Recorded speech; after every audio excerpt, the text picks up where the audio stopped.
So today we're going to be looking at operator precedence and comparison operators. So I've written out this equation.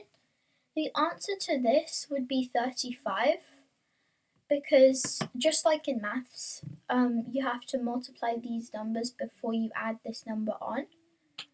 And if you wanted to add the numbers first, you will have to put brackets before the 5 and after this 5. So then the answer will be 60. Okay, now moving on to comparison operators. We've already looked at arithmetic operators, and comparison operators are fairly similar. So I'm going to erase this, and I'm going to make a variable called y, and I'm going to say y equals 5 is equal to 6.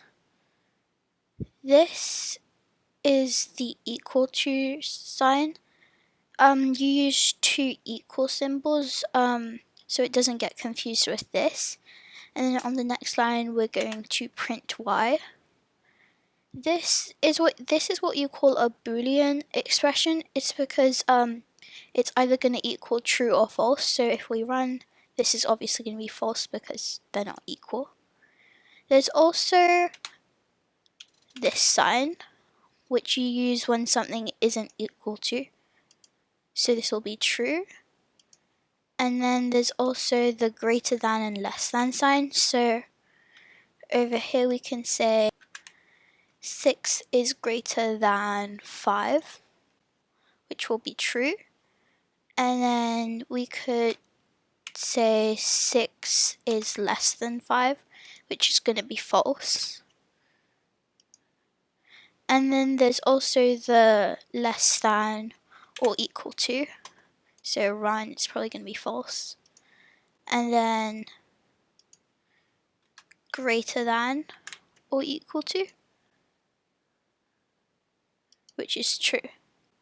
Okay, so let's recap.